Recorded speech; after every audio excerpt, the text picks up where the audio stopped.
got to talk to an audience, learn something that time. And so, welcome to the show, Doovid. I'll hand it over to you for the introduction. I hope everyone had a good week. Enlightening over 5,000, like 6,000 daily case count. Maybe we should impulse control. And the elections, obviously, is what's going on with Trump in the election dispute and the direction America using the multiple truth hypothesis. And it should be a perfect example because there's substantial areas of uncertainty that could different axioms mean, and how do you go about verifying the different axioms. And so maybe we could try to analyze that. And as I look forward a few times this week, I did Charles Moskowitz also on Thursday, and we argued about Trump and its nature that Jews in general might ascribe to converts and even to Donald Trump, that to a certain segment of Jews and even Orthodox Jews, Donald Trump was a legendary character going back decades, just as a businessman, as a New Yorker who you may have taken the side of the Jews in a few times that he grew fans, and to running to president, but go process, and it doesn't really matter. Karma's going to move in a certain direction, and start with a Hasidic song again, and then hand it over to Jennifer for her week in review. So I think last week I was mentioning how when I first went to Jerusalem at about 18, on Sabbath in Jerusalem, there's large Hasidic groups with large synagogues, and they gather and they chant. And it's part of the religious process of worship in Jerusalem that, it's a known thing. If you're in the streets in Jerusalem, there you'll hear, from walking the streets, and have these gatherings. It's part of a larger Hasidic movement, the concept of coming on the street, hearing the chanting, and then, so to say, joining the chanting. And I know from being in synagogues or religious movements, you could see a lot of times people hear the chanting and, they want to join, but I'm not about to just start chanting, even though they could kind of feel that they want to, and maybe or maybe not partake in the experience. And you might have other people that don't have an inclination to do it or not, and there could be other people that be chipped away at to liveliness. And if you believe in like soundbite, Total Sabra Yitzchak, which I have on my YouTube, very popular, some article in the dynasty that in Israel, which is from the Modim prayer during the God's decrees, Lasso's art. So this is a pretty catchy tune, and quite a few years now.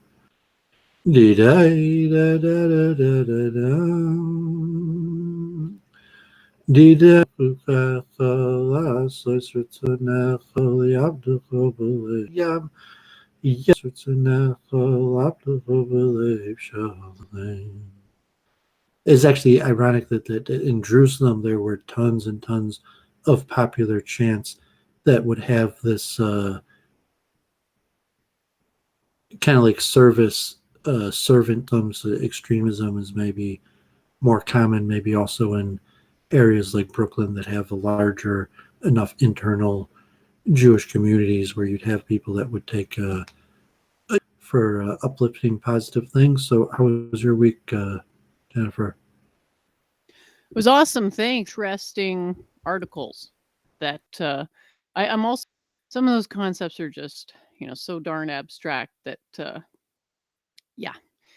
just takes a couple of rereads, a couple of hundred rereads. So these were the very interesting articles that I wanted to share, but for some reason my internet's frozen right now, so it might just take me a minute, but I'll talk about this one before it loads, which will hopefully be soon. But For those of you who don't know, I used to have a job working in speaker comparison analysis.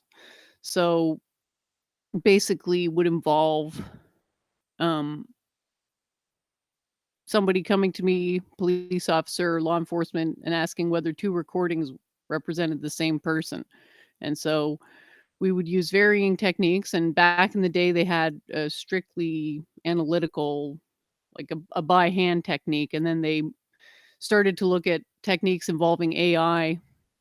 And there's this contest that's thrown. I'm not sure if it's every year or every couple years or what it is, but it's basically you can make your own what's called a UBM model, and you get all this free training data. So it's people will talk on the phone and then they'll put that data in a repository, and you can train your what's called a UBM, which is a universal background model.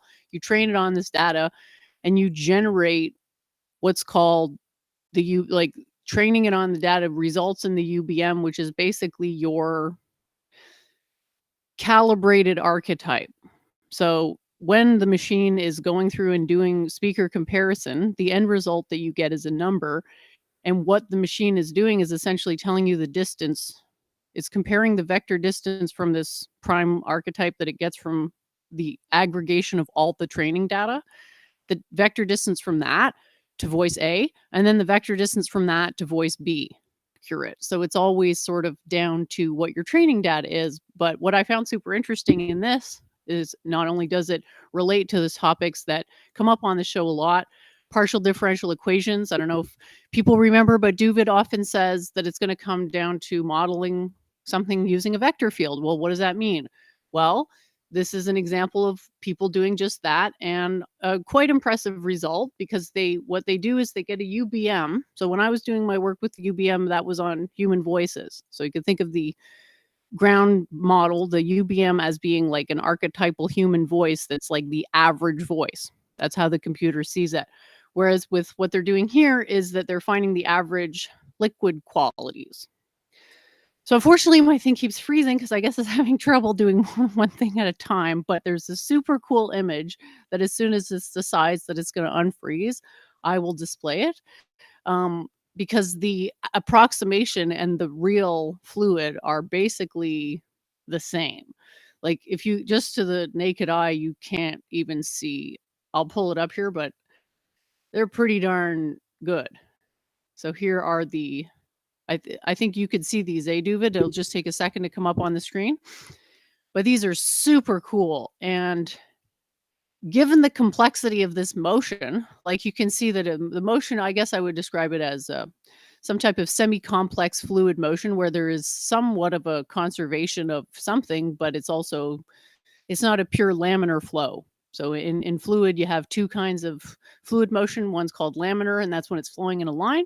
And then everything else is varying degrees of what you call training a universal background model, throwing all the data from all the liquids at it over and over and over again. And then the computer's deducing the one average fluid attributes, and then throwing in new data is really just a matter of figuring out the difference between your basic archetype UBM and whatever fluid is under investigation. So it turns out that you can do this with very little training data, because what ends up happening is you have this massive information compression into the UBM. So it's like taking every single attribute about the system and then figuring out through brute force which of your matricial coefficients are actually predictive. So that was super cool. And another one, which had to do with our conversation last week, which one of the salient points that came out of that conversation, I don't know if you remember when Aiken said, excuse me, that they were getting a massive amount of improvement in efficiency when they were carrying out computations in the analog versus digital domain. Do you remember that part? Yeah. I mean, Yeah, not so only with, I mean, in general, even without his nemristors.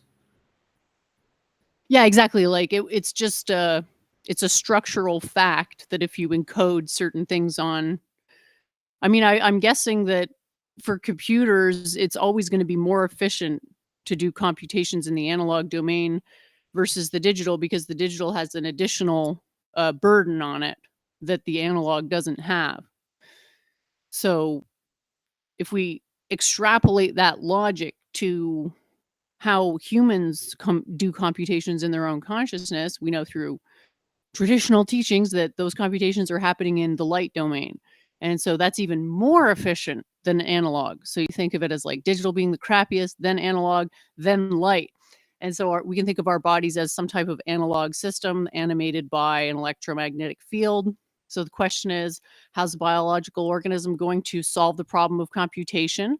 Because we're the best at computation because we're evolved to be smart.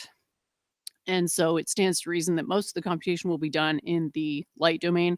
So now it looks like quantum physics has figured this out too, because now they are using quantum properties of light to transmit information. I think this is the tenable future for quantum computing because it's going along with something that actually has a precedent. And so we will see probably faster development in whatever the quantum equivalent of the, okay, what's the law about the transistor density? Is it Moore's law? I always mix it up with another law. But you know the transistor density doubling every. Sorry, you're muted, Doovid. Yeah, that's Moore's law, and I Okay, think just he was one of the original CEOs or developers at Intel. yeah, and it was certainly predicted for a while. We're coming to the end of Moore's law, but then we're going to get into quantum computing, and so there will be some analog to Moore's law in quantum computing as well.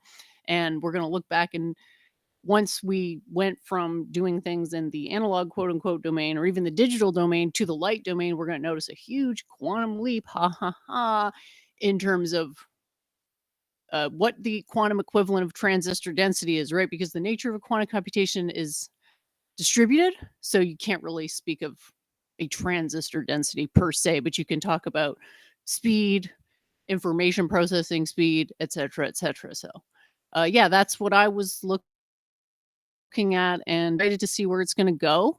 And looking forward to my theory being accepted, basically because people have to accept it because it's going to make their quantum computing technology better. To the rest of the show, yeah, I was excited to hear about your conversations because I thought it was funny, you and Rodney, and also you and Charles Moskowitz. I was thinking it would be hilarious if you and me could do a tag team debate with Luke and Charles. I think that could be pretty entertaining over something like really, obscure that we already agree on. Adam Green is live right now with Christopher Jean Jerkness.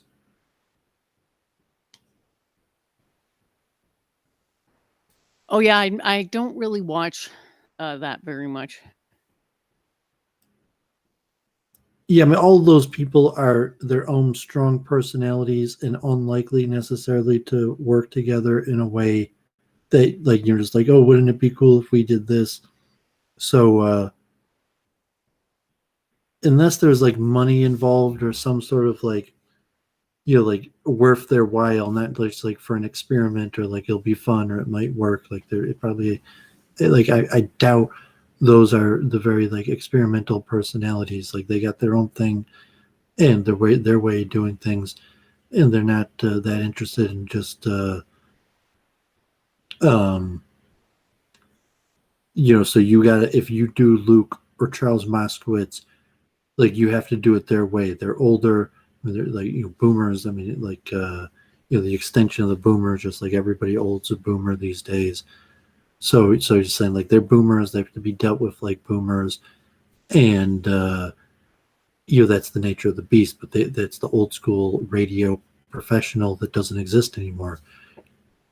So if Doovid or Jennifer are a little bit better than the next streamer, because we trained under radio professionals that switched to streaming, and at some point there's going to be less and less radio professionals, and there's going to be less and less people like Luke and Charles Moskowitz that are switching from radio to streaming, and that might give people like me and Jennifer an edge that we're better than the average streamer because we work together with and learned things from Luke. But in terms of like like streaming, we could do all these cool neat things. It's going to be hard to get people like that on board. I wouldn't even try really. Like I enjoy being on their shows, and I think it's actually working out good. Like the elections, it's been interesting conversations, and also the related to what you were talking about. Roger Penrose. Um, we were in the chat. Jennifer sent me the link, and Roger Penrose and Eric Weinstein were talking, and we were in the chat, and we were talking about some related things. And Penrose is more interesting because, like, I think he is atheist nihilist, like JF, although of Jewish blood. And Yeah, weren't you trolling them for being lapsed Jews? well, I was trolling him for being that. so uneducated about Judaism. It's like there's such intellectual, intelligent people, and you think they would have done like a little basic research into their own heritage, and they really haven't. You ever think maybe they get into things like this because on some level they're running away from it? Yeah, I mean, so that's the common understanding. Like it's a Freudian interpretation, and the Freudian interpretation is based on largely accepted Jewish folk wisdom. Like the projection and so yeah, it's like simple that there's some sort of paradoxical process of running away from something they can't really run away from, and that being the motivating factor.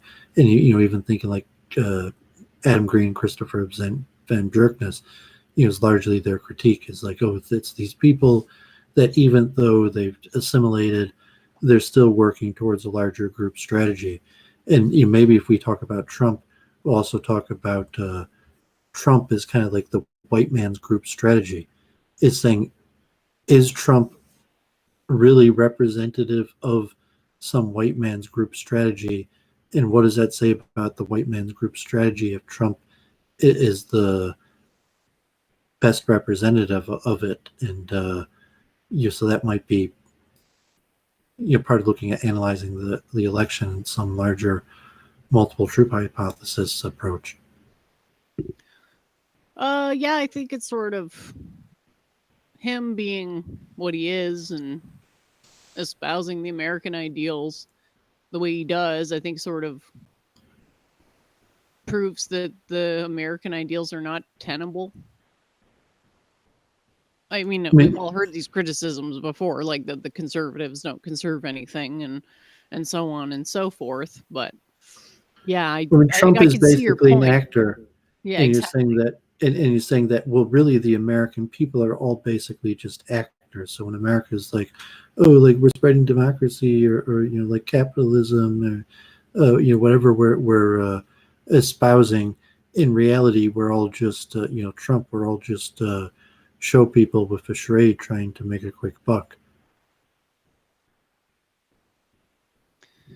Yeah, it reminds me of my blog post. Trump is the face of karma. Trump is the, God forbid, the accurate mirror face of the larger collective karma of America. Yeah, that's a very good way to put it. And I like my that video that I found where the guy had rendered a scenery in a 3D or in a spherical coordinate system, and how it's a really good metaphor for denial. It's like there's no way to deny. There's a conservation of energy that goes on in the mind, such that when the more you try to deny something, the more that it becomes embedded in your thought process, but it becomes embedded in a way that you're not aware of, right?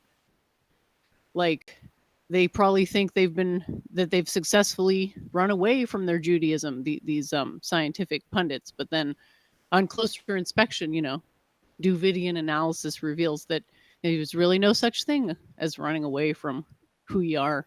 There's just attempts to do it, and then proofs that you can run forever, but you're ultimately only running towards yourself.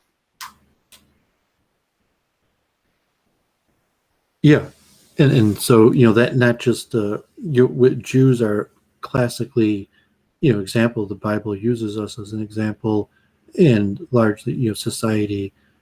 The Jews are one of the most likely people to be held out of an example of the process, but really from a scientific level, to impulse control, and the American people might be taxed on the brink of the level we have capable of impulse control. So if you're looking at the huge amount of case breakout, and you could intellectually, hypothetically show that we could interact in a way that doesn't spread the virus at high rates, and we could keep it under control. However, can we mathematically model like a collective maximum impulse control? And what does that mean? Like, let's say we can. Let's say we could calculate close to exactly some sort of value for the maximum amount of increased exerted impulse control people are capable of exerting in order to limit the spread of COVID-19. And what would those results show? And it's like truth discovery that doesn't matter. It's fated that we could draw the equations, program the computer, solve that question, and it would still be the reality that we would appear under, or some sort of like multiple truth, multiple alternatives, multiple universe, where there's some sort of probability curve, vector field that includes all the various options. And it's not like Gandalf maybe strawmanning the multiple truth hypothesis as a relativism, because it's not relativism, it's just a probability curve that includes all the possible truths. And it's the opposite of relativism, because it actually weights the probability of these various truths being, so to say, the truth. But the system is designed, as of now in my framing of the equations, that it would be a probability field with infinite possibilities at all times. Yeah, I mean, at some point, you have to acknowledge the tougher questions. For example, like, what if two things are true at the same time? What if two people are saying things that seem to be contradictory? Are they still true? On what level are they true? Lawless, but they're happening, and there's a logic behind why they're happening, right? So that's what I like about it. And at some point, you have to face the fact that it's just not going to be plain and simple and easy to make truth, to make judgments of truth. Like, it's certainly not self-evident when you're brought two different proposals to determine which of them is true or more correct, right? So we need some type of framework to start approaching those questions, or else it just becomes like a very early on standstill stalemate where both sides sort of write off the other as, crazy or evil or something silly, right? Like, I think that's a bit of a cop out. Yeah, and so if it takes all the fun and personality out of it, like overanalyzing a chess position, to say, like, what are the places of uncertainty? In the places of uncertainty, can you apply some sort of discovery function to at least estimate probabilities within the uncertainty? And then if there's multiple cases of uncertainty, and you could have a greater probability tree, and it's possibly it's likely for most brain models that the brain or consciousness does that automatically, that's what our brain is in fact doing, even though we aren't cognizant of those processes. But consciousness is formed from a totality of a huge amount of those functions happening at the same time, of some sort of discovery function of here's a case of uncertainty. How do we deal with the uncertainty? Use a discovery function to estimate probabilities and deal with the uncertainty based on probabilities. And whether consciousness in the brain actually operates like that, our best models, algorithms, computer programs, or the direction of wisdom is going down that source. So when people talk, they just assume they're axioms. There's like, these are the axioms, these are the conclusions, and people basically talk past each other because they don't get to the point where they actually discuss with the people what their axioms are and where their differences in axioms are leading to different conclusions, and then could enter the process of interfaith reconciliation, where they recognize that with their shared axioms, they could have shared outcomes. And because of their disputed axioms, there's going to be outcomes that are disputed, and then there could be some sort of greater negotiation. So the multiple truth hypothesis is designed to estimate this, and it could work even for something like the election, where you could look at the various cases of uncertainty, and you could use a discovery function to estimate the probabilities, and then from there have an overall picture of the vector field of our estimation of reality, what in accuracy would call it the current state of karma. Yeah, I just wanted to pull up my chunking example. I think I sent it to you. That image that I made where it's a hypothetical model for how the chunking happens in the discernment process. Yeah, that was very nice. Yeah, please bring that up. And I actually thought I should maybe even do some slides, and we should go over chunking. And even like Wikipedia has a huge section on chunking, but I didn't prepare that. So maybe next week. Analyzing the signal. So we taking the energy of the signal, putting it so the signal comes in and passively goes through the chunker. So the chunker would be like a biological thing. It would just be like a natural sort of funnel where, like, just if you think about the eye as a funnel and the pupil as sort of functioning as a funnel, it's the same sort of thing. It's taking in the signal, and it is divided up into chunks, and whichever of those chunks reaches the triggering energy first, right? Like, it just has to have enough energy in it to trigger that eigenstate to collapse. That's where the recognition process happens. So that's the point where you've reached the identification, where the energy stops being in one of them and goes in. It stops being in all of them and goes into one of them.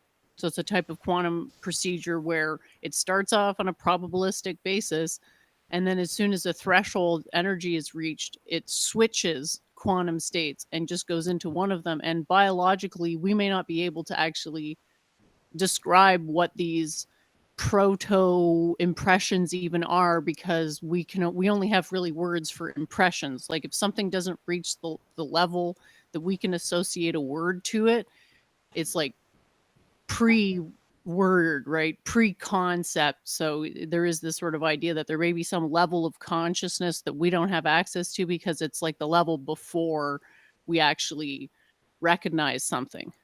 We don't know how many levels of parsing it's going through, but I think if we take this approach of chunk, eigenstate reduction, and then that is the information. That's one level of the information processing until finally you get to the end of it, and that is what the mind actually receives as the subjective experience that we can describe. Because I think if the model is too abstract or doesn't have good axioms, it's not going to be very useful in the end. And I was looking over the Hameroff model, and there's something in the definition that didn't seem right to me. It was saying that these qualia, you're familiar with this word, eh? Qualia, like I'll just pull it up. experiences of consciousness. Yeah, so it implies that there are also experiences of non-consciousness, which is wrong. So this is where axioms are so very important, and it's such a challenge in consciousness, right? Because we kind of went into this last time. It's like, what's consciousness? Well, I am only going to know if I can detect it, if I give definition for it, but I can't define it until I know what it is, right? So there's this self-referential problem. So they've attempted to invoke this axiom of qualia without realizing that the axiom is itself contradictory of the nature of consciousness. So they're saying, qualia are defined as individual instances of subjective conscious experience. So what does that tell us? That implies that there are instances of non-conscious experience, and there aren't. It's all just different levels of consciousness. Like, sleep is not truly not conscious. It's just a different form of consciousness. We could still register brainwaves, et cetera, et cetera. So that's a bit of a problem in the theory, I think. If you put your diagram back up, I could maybe exactly explain what you're saying and what the greater issue is using your diagram. But sure, I've got it up here, and I'll try to set it up so that you can be sort of on top of it. Okay, so we can see both of them with you there as well. Go ahead. So given the biological unit of the human anatomy, you're saying just a light signal triggers a series of reactions, not because there's some ego component doing something, but simply because it's a reaction to an external signal. So in the diagram, if you're thinking like light entering the eye or any sort of information entering, and then that information through a biological unit of sense perception, like sound processing of the ear, is collected into a greater unit of meaningful information, which we're going to call a chunk. And when that greater unit of information is chunked together, there has to be a chunker. So if it's the first time that piece of information, the signal produced that chunk and the chunk didn't exist, that the chunker creates that chunk. And beyond that, you have, when there's already an existing chunk, that the piece of information that is recognized into a larger chunk. So if you're talking a few pieces of light, like you could be talking about really trillions of chunks. Like in reality, the greater consciousness that a human is experiencing right now could be made up of trillions of chunks, but chunks are chunked into larger and larger chunks. So if you say like the stage of consciousness, so what the person in our mind experiences, that this is what's in my mind right now, is you could say those are actually chunks, and those chunks are triggered by something. If you're nihilist, purely exterior sense perception, or if you're dualism, or however you understand what could trigger the so to say the chunks in our head. But I mean, Jennifer is saying that all of the chunks are part of consciousness. So if there's some form of understanding, realization, like that these three beams of light that are hitting my eye right now form a line, that single process is a form of consciousness. And even if we don't experience all trillion forms of that going on in our head at the same time, because Jennifer, we could do the math to demonstrate it, but just the process of eyesight and making spatial sense of a room requires possibly millions of these chunks, and in at least hundreds or thousands, even for an animal, even for basic animal, or we could get into the complications of it. But at a certain level, these chunks become something meaningful, like a narrative, like a chunk, like, oh, you remember the first time I met Jennifer on the Babs cast, and saying that's a chunk. And if you touch that chunk, it could release a larger episode of a chunk, but like in a working unit, it just let look forward, or a piece of information that could unlock bigger things. So most understanding of consciousness are working on this chunking model where, yes, Jennifer is right. Every experience is part of consciousness.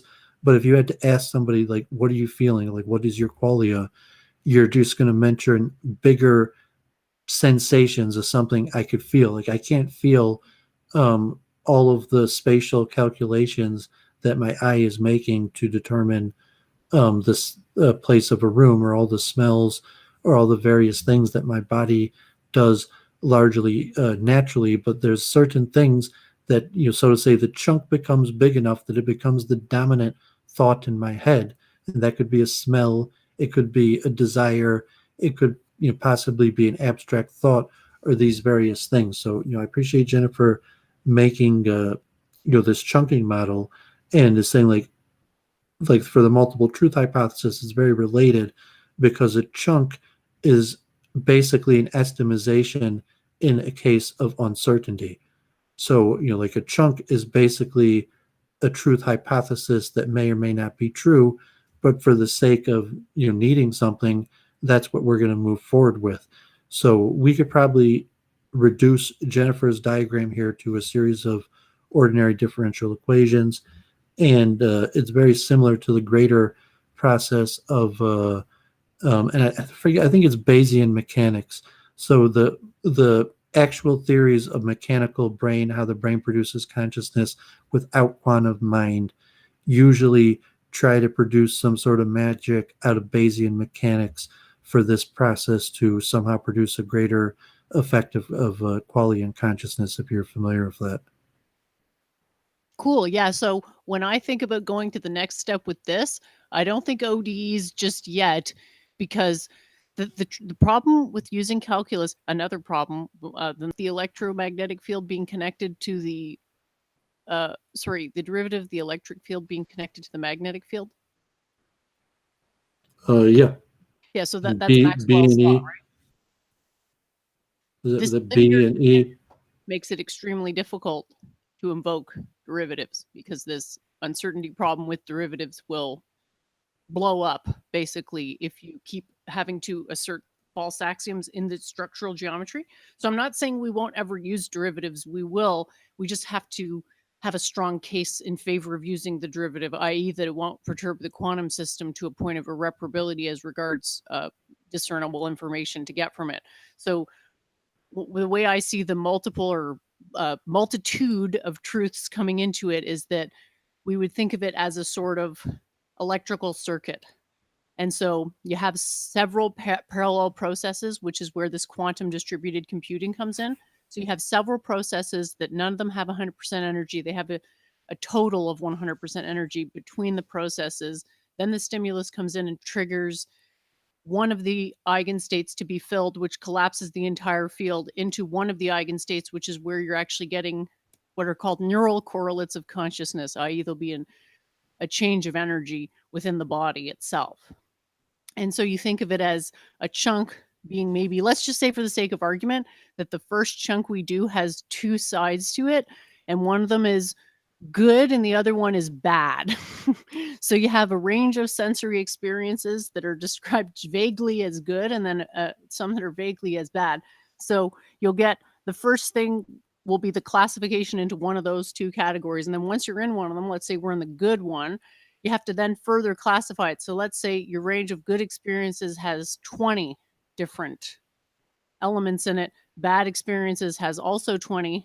The number of microstates is 2 times 20 because you can have one, like they're multiplicative to find microstates. So if you think of it as a series electrical circuit, each time you have a chunking operation, the number of possible microstates is increased by a factor equal to the number of separate segments in your chunker, which is why I kept coming back to this idea that the chunker and the chunk are not the same thing. And so if we're going to model this biologically accurately, we have to actually check to see where it makes sense that the chunking on the biological level would be happening. So that'll be super interesting.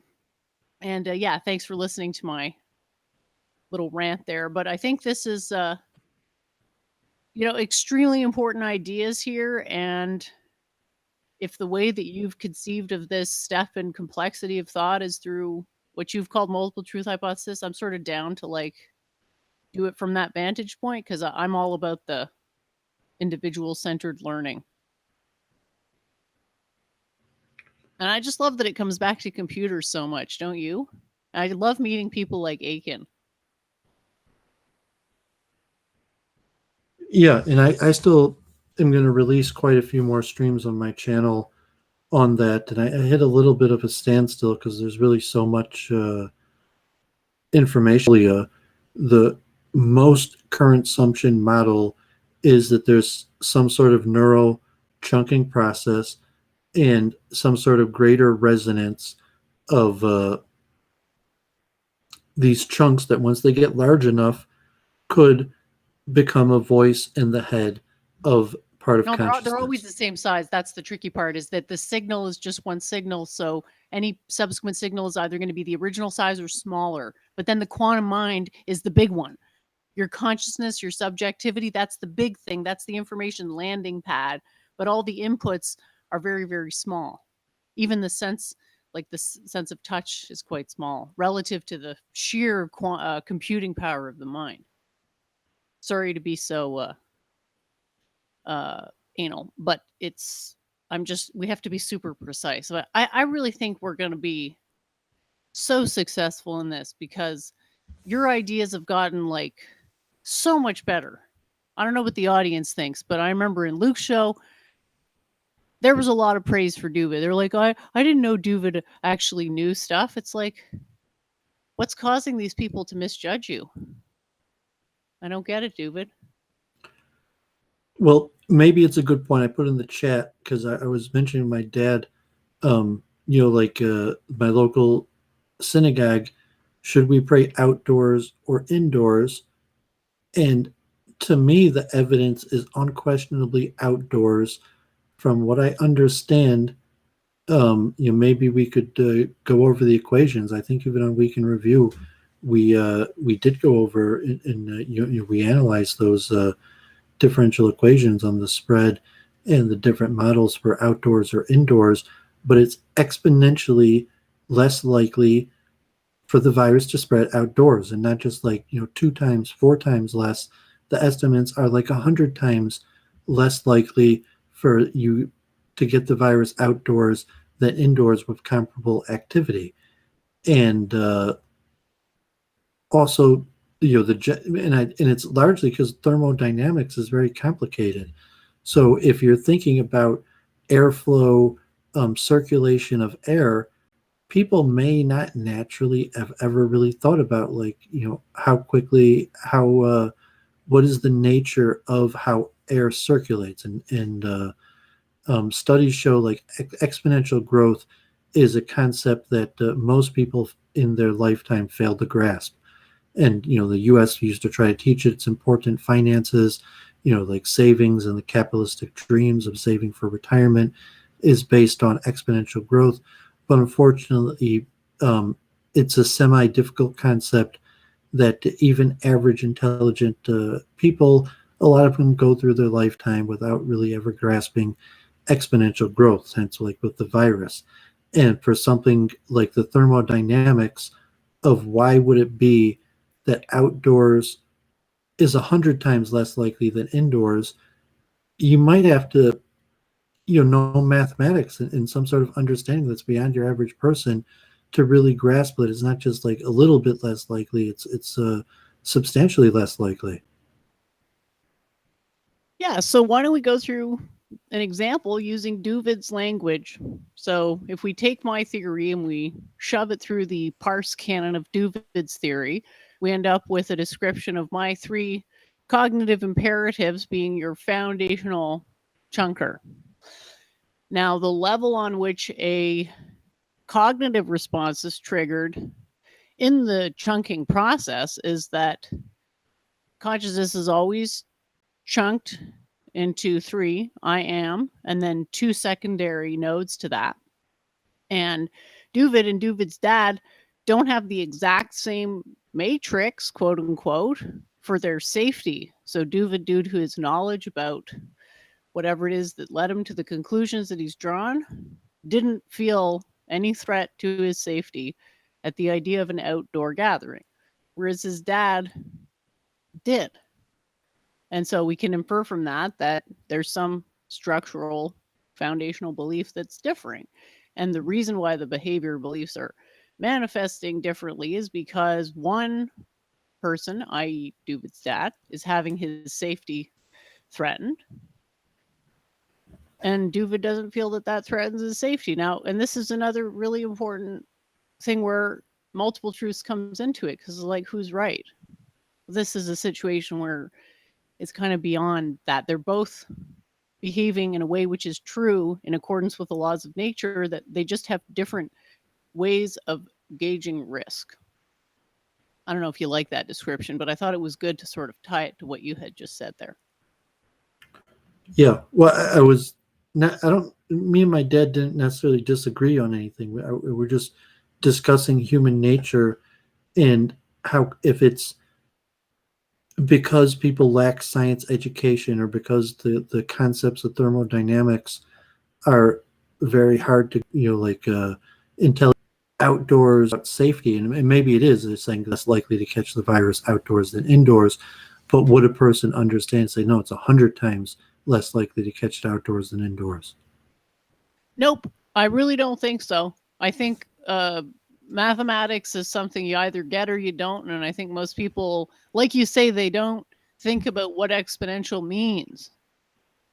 I think it's a bridge too far, because anytime you get into these really abstract concepts, and exponential growth, I would argue, is one of them, you lose most people because most people aren't ready to go on a voyage of the mind because they haven't like got their bearings yet. They still feel not in control of their own mind. So to go and push it to its experiential limit is something that would arouse a lot of fear.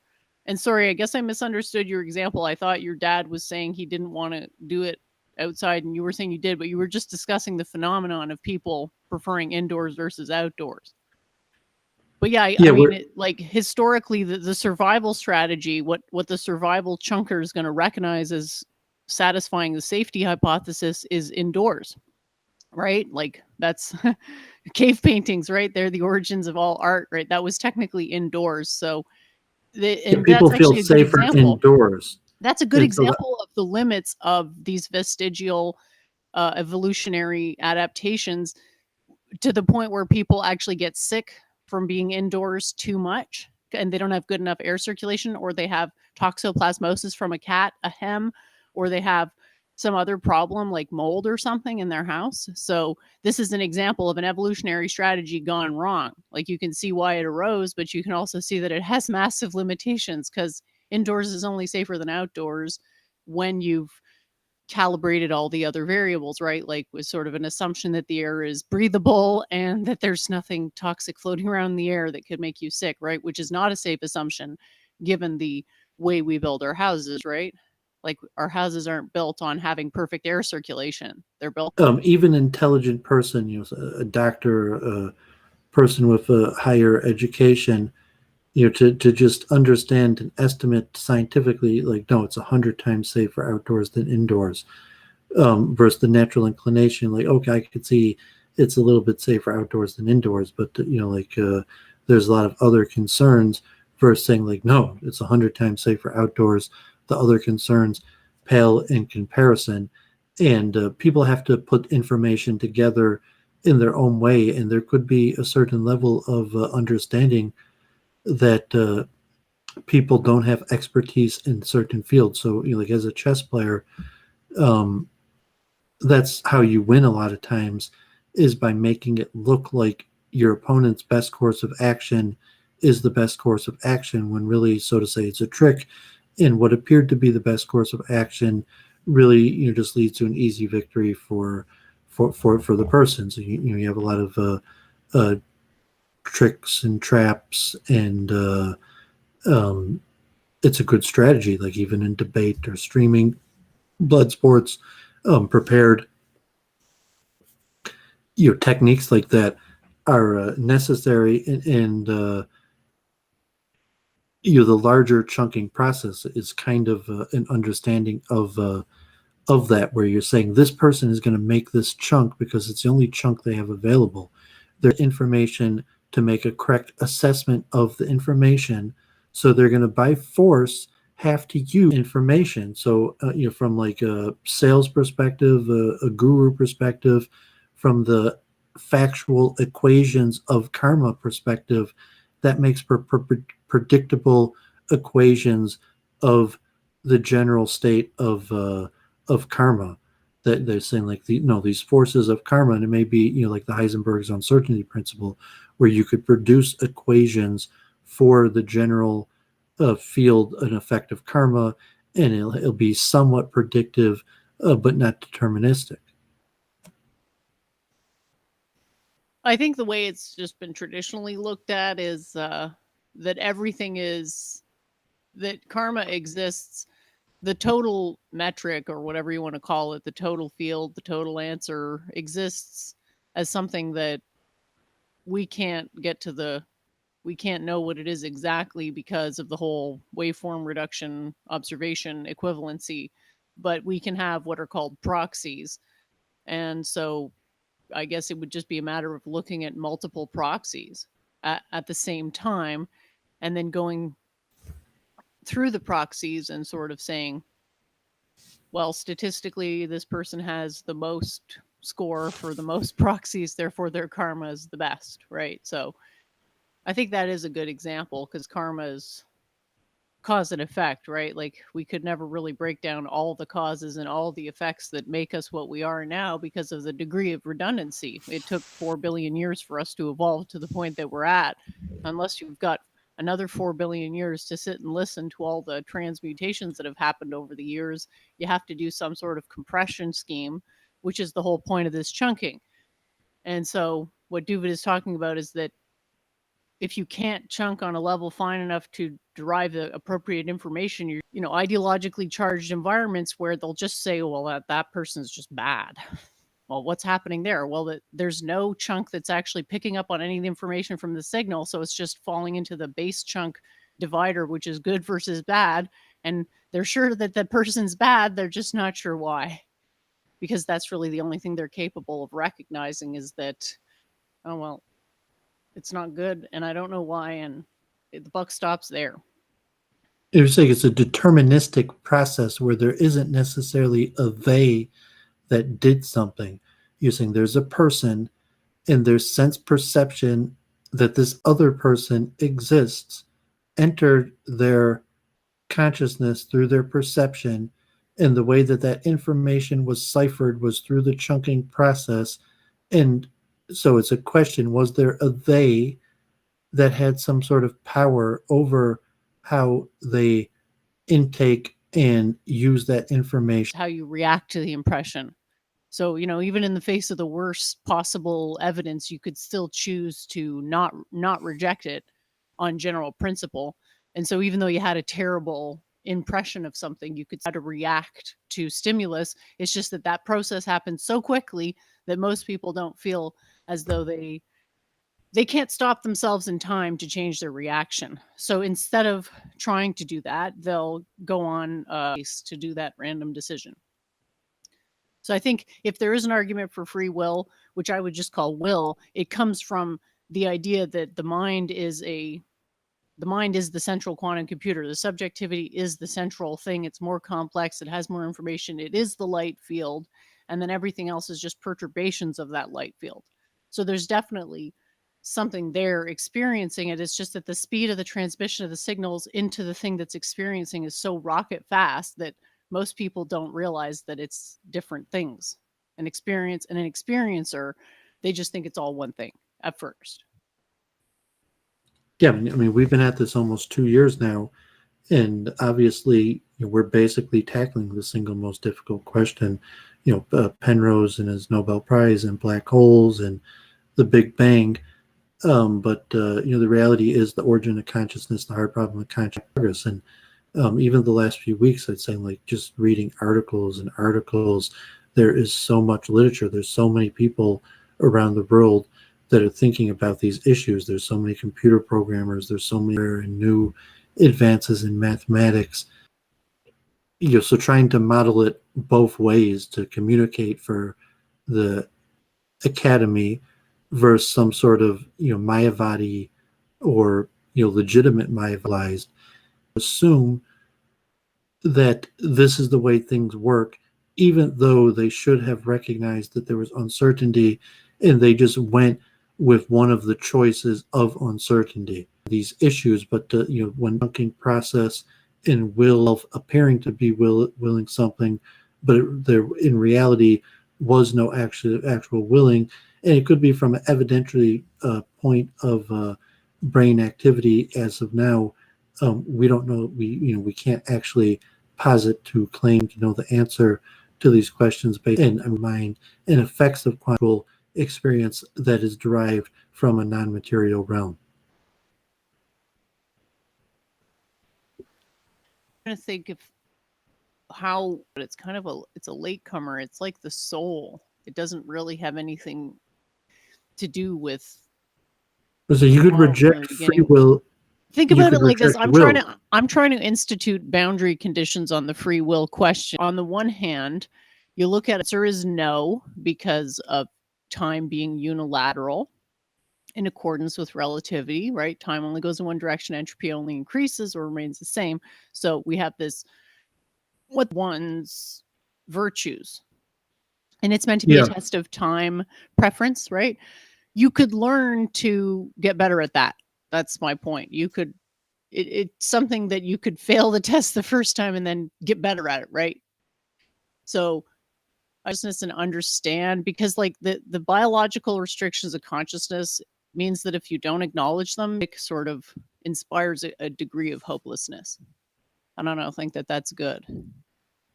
Because what I want is the opposite. I want people to feel hopeful and excited that they could take control of their own destiny.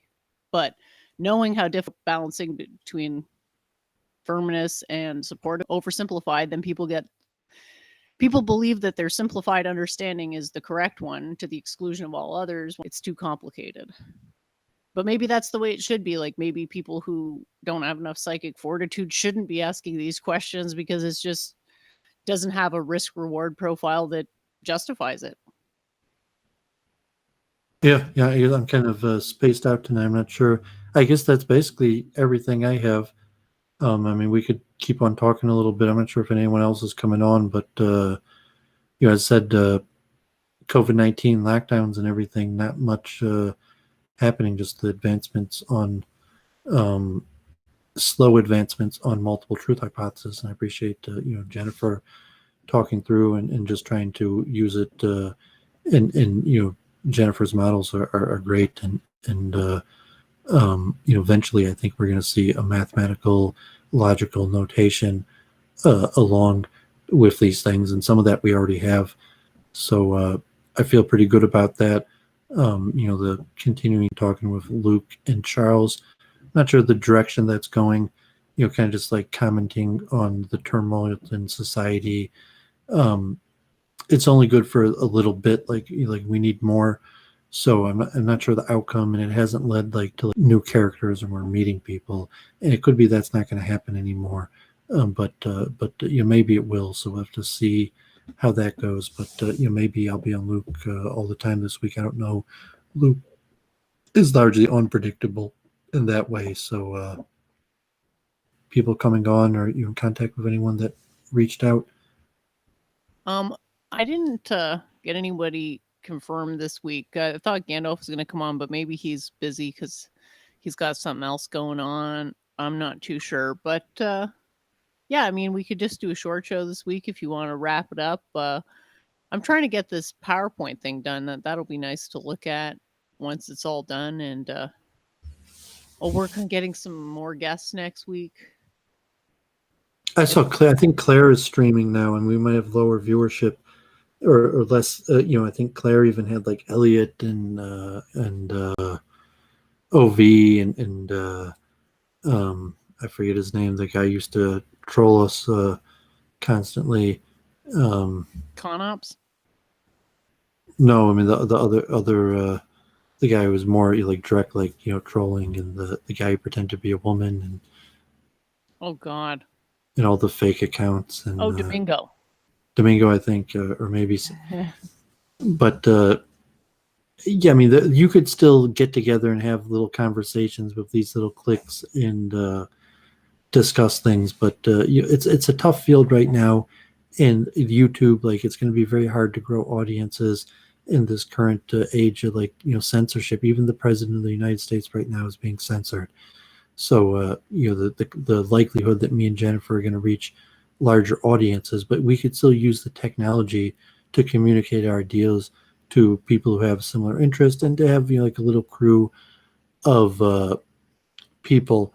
But right now, like, okay, Elliot, OV, Domingo, Claire, it's the same characters. Even Gandalf is having a hard time, maintaining an E personality presence, which is rather ironic because COVID-19 and the lockdown is the time to have an E presence and E personality. But it's actually, more difficult than it appears. So, what I had thought, maybe there'd be a growth in streaming and we'd meet all personalities and people who didn't used to come on streams might be more likely to, hasn't happened. Although that Shimshon Wexler came on Charles Moskowitz and was talking. That's like, saying like Gandalf, like, nah, he probably can't. Luke Ford, like, does Luke Ford even, Charles Moskowitz, does he want to talk with Gandalf? Like, no, I mean, he's got to, come to grips with his identity. No Well, one's going to. Charles Moskowitz said he'd like to talk to people with extremist views, right? Yeah, but he wants to talk to real people who aren't scared of their identity. And so if Okay. that issue, like you're not comfortable enough with your identity, that you're going to come with an identity that makes sense to your viewership, like who is this person that I'm listening to? It's just not going to work. Like there's no, you need to have a narrative arc. You need to have some sort of understandable character that makes sense to your audience. And there's not really that many people looking to develop it, like that guy Marouche or something. It'd be interesting to talk to. I'm glad you reached out to him. I'm happy, like, we could schedule a stream this week if he wants to have a talk about some sort of Krishna conscious topic.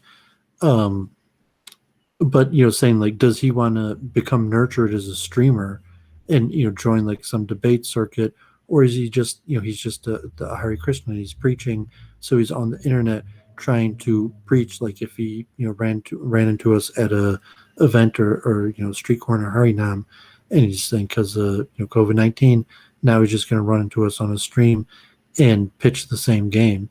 And saying like, no, I mean, we read the material, we need something more deep than that. Conops, and like Conops just immediately, like the conversation was normal for like 30 seconds, and then he immediately tried to go into his normal like little passive aggressive sort of petty catty insults and trying to like trick me into taking a position that he can then straw man Well, and it's a ridicule. strategy for just conversation. It's just to have endless conversation, and it's what he's trying to get out of it. Just as a great conversationalist, as opposed to a purpose. So like like I'm not here just to schmooze with Jennifer.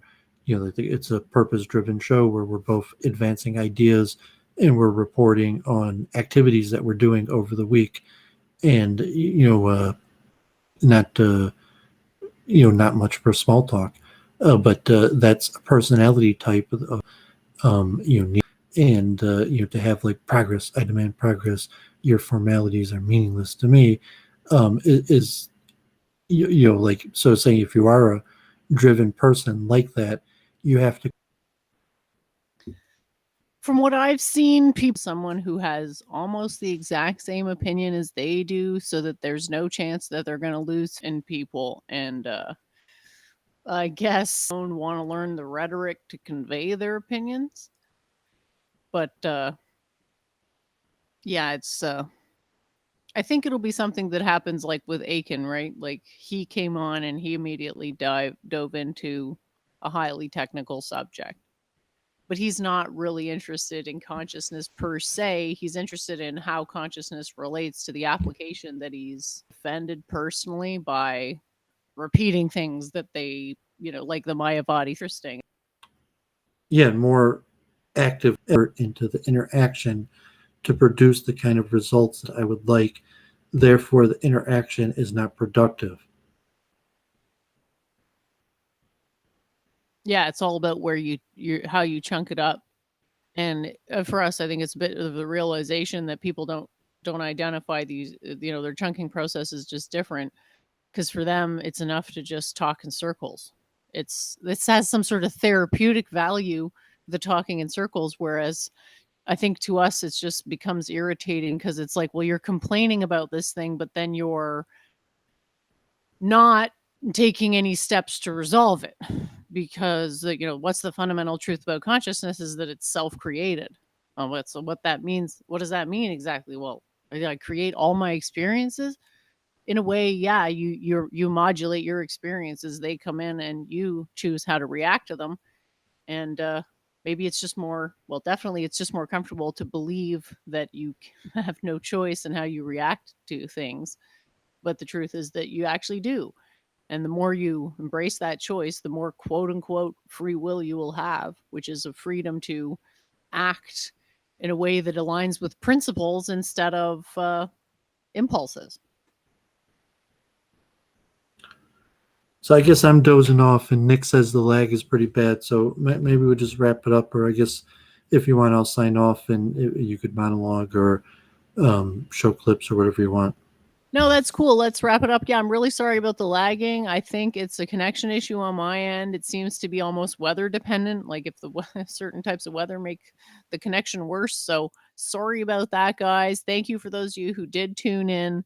Appreciate it. Yeah, it's sort of like I'm watching it. It seems like basically if I have any internet sites going, I'm excited for going forward and seeing how all these revelations of knowledge and take care, and we'll talk to you next Sunday. That's just so to say, a worthless opinion of. It's so important that she can't be told, she won't be told that it's wrong. And bringing it back to why don't you run they control the media, and the media is capable of entropy, and she's been bringing on new people, and like very strongly negative opinions of the kind of Brundle clique. Is she trying to garner herself cult prestige by